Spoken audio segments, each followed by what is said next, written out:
دعا جو ہے نا، دعا انسان میں تواضع سکھاتی ہے. حج میں بھی کیا سکھایا جاتا ہے؟ حج میں بھی یہ سکھایا جاتا ہے کہ اپنی انا اپنے گھر پہ رکھ کے آؤ. سارے ایسے کام کروائے جاتے ہیں جو بظاہر اللاجیکل ہیں.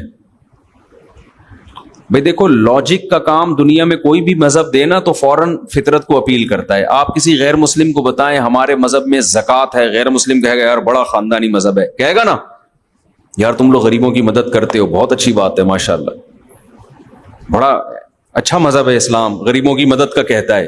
کہتے ہیں کہ نہیں کہتے؟ ہم کہتے ہیں ہمارے مذہب میں پیرنٹس کی اتنی عظمت ہے کہ ان کے سامنے اف کرنے کی بھی اجازت نہیں. غیر مسلم کہے گا زندہ آباد، یار بڑی خاندانی تعلیمات ہے، ہم تو ابا کو بوڑھا ہونے سے پہلے احتیاطاً اولڈ ہاؤس میں ڈال کے آ جاتے ہیں. ہم کہتے ہیں ہمارے مذہب میں شراب کیا ہے، بولو حرام. یار خاندانی مذہب ہے، یار اچھا ہے. گورے بھی مانتے ہیں کوئی پینے کی چیز نہیں ہے، بچتا ہو تو زیادہ اچھا ہے.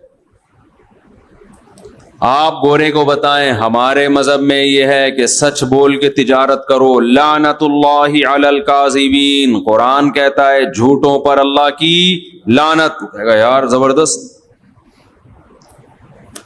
لیکن آپ گورے کو بتائیں، ہندو کو بتائیں، سکھ کو بتائیں ہمارے مذہب میں یہ ہے کہ بقرعید والے دن کروڑوں جانوروں کا گلا کاٹ دو. کیا خیال ہے بھائی؟ کہے گا یار یہ کیا ہو رہا ہے بھائی، کیوں کاٹ دو یار، ان بیچاروں نے کیا بگاڑا ہے بھائی؟ ان سے کہیں ہمارے مذہب میں یہ ہے کہ 15-20 لاکھ روپے خرچ کر کے سعودی عرب جاؤ، بیت اللہ کے گرد 7 چکر لگاؤ. اول تو یہاں بھی وہ کہے گا یار یہ 15 لاکھ کسی غریب کو دے دیتے. کیا خیال ہے؟ چلو چکر لگا لیے، ٹھیک ہے بھائی، ہر مذہب میں ایک عبادت ہوتی ہے، تمہارے یہاں بھی ہوگی، طواف کر لیا، سمجھ میں آیا. کہتے نہیں، اس 15 لاکھ میں جو خرچہ ہو رہا ہے اس میں ایک شیطان کو جا کے کنکریاں مارنی ہے.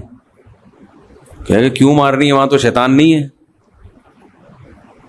اور جتنی ہلکی ہلکی تم مار رہے ہوتے ہو اس سے تو شیطان کو کچھ بھی نہیں ہوگا. کیوں مار رہے ہو بھائی؟ ہمارے مذہب میں یہ ہے کہ حاجی پراگندہ بال میلا کچیلا اللہ کو پسند ہے.